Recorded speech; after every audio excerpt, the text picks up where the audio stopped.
كتاب الله أحيانا وبالتوحيد أوصانا ففي قرآننا نور يضيء ظلام دنيانا. الحمد لله رب العالمين، والصلاة والسلام على نبينا محمد وعلى آله وأصحابه ومن تبعهم بإحسان إلى يوم الدين. وعشركii tobnaad ee barnaamijkeennii barbaarinta ubadka. maanta waxaynu ku soo qaadan doonaa hal qodobkaasi waxa weeye adducaau cinda aljimaac rajaa'i lwaladi saalix.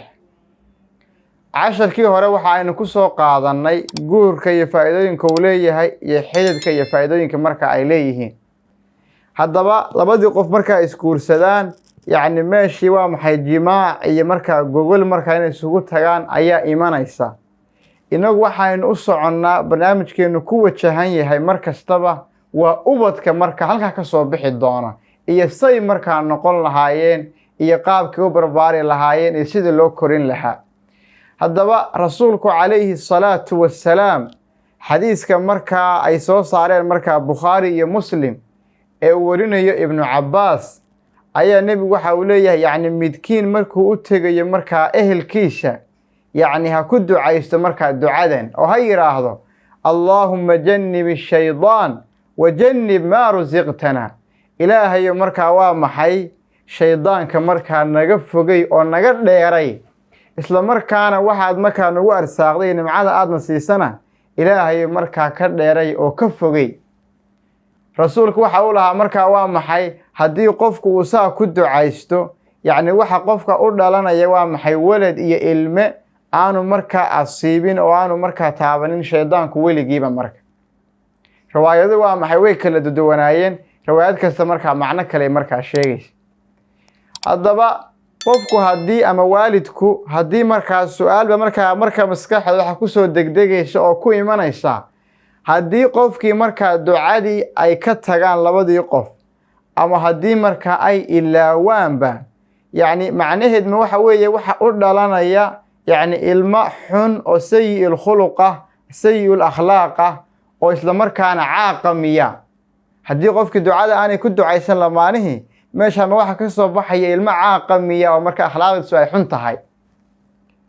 taa waxaan leenahay waa maxay ducada markaa nebigu leeyahay ku ducaystaan waa duco markaa aan waajib ahayn oo markaa mustaxaba oo sunno ah.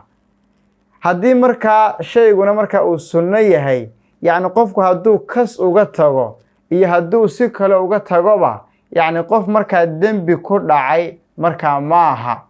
isla markaana waa maxay ka dhalan mayso ilmaha qofka u dhalanaya inuu markaa ilmo caaqa oo xun markaa uu noqdo.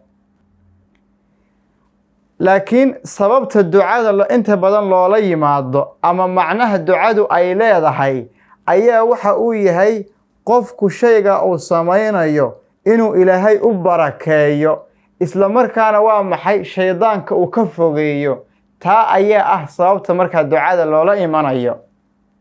waxaynu markaa leenahay asbaab badan baa jira oo qofku markaa ducada uu kula iman karo, ilaahayna markaa waa maxay aynu ka rajaynayno inuu markaa u aqbalo. sababaha waxa ugu muhiimsan, yacni labadaa qof ee waalidka ahi inay mar kastaba iyo xilli kastaba iyo meel kastaba ay joogaan, ay ubadka ama ilmaha ilaahay siiye ay ugu duceeyaan. ilaahay markaa waa maxay hanuunka inuu waafajiyo iyo markaa istiqaamada iyo toosnaanta. ilaahay markaa waa maxay uu ku toosiyo shay kastoo khayr ah, inay taa mar kastaba ugu duceeyaan ayaa ka mida sababaha ducooyinkaa marka.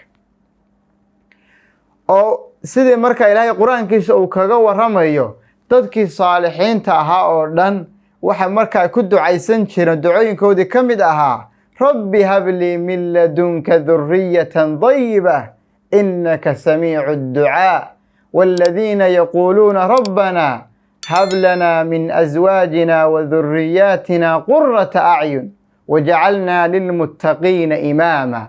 marka waa maxay qofka haddii markaa xilligii gogasha iyo markaa jimaaca uu sameynay ducadii markaa ay seegto oo ay dhaafto, xilliyadan kale markaa ducooyinkan kale ayuu xilli kasta ubadka ugu ducayn karaa.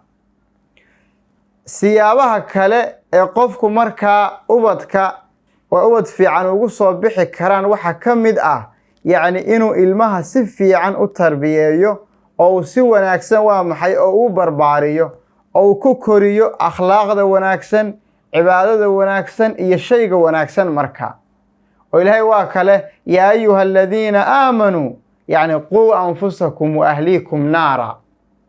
qodobka saddexaad ee markaa looga baahan yahay waalidku inay ubadka u sameeyaan xilli kastaba inay markaa ilaahay tala saartaan oo ilaahay mar kastaba waa maxay taladooda marka ay u dhiibtaan marka ay ducooyinka ay la yimaadaan oo qofku waa maxay qalbigiisa uu ilaahay ku xidho waayo ilaahay waa maxay isagaa markaa khayrka iyo wanaagga keena cid markaa khayrka iyo wanaagga uu keena celin kartaa ma jirto sidoo kale ilaahay isagaa waa maxay sharkana keena cid markaa baajin kartaana ma jirto. marka haddii ducad afartaa qodob aynu sheegnayba yacni haddii xilligii markaa gogasha ducadii markaa ay ku dhaafto xilliyadan kalead markaa u ducaynaysaa sidoo kale waa maxay barbaarin fiicanna ilmihii waad ku korinaysaa marka ilaahayna waa u tala saaranaysaa marka haddii afartaas ama saddex ka mida markaa aad la timaada ay isu kaa raacaan ilaahay subxaanahu wa tacaala waa maxay waxaad mar kastaba ka rajaynaysaa oo aad ka baryaysaa in ubad fiican iyo awlaad wanaagsan oo ilaahay markaa kugu arsaaqo oo ilaahay markaa uu ku siiyo. marka ducadu iyadaa markaa leexisa yacni balaayo kasta iyo shay kasta oo xun iyadaa markaa baajisa.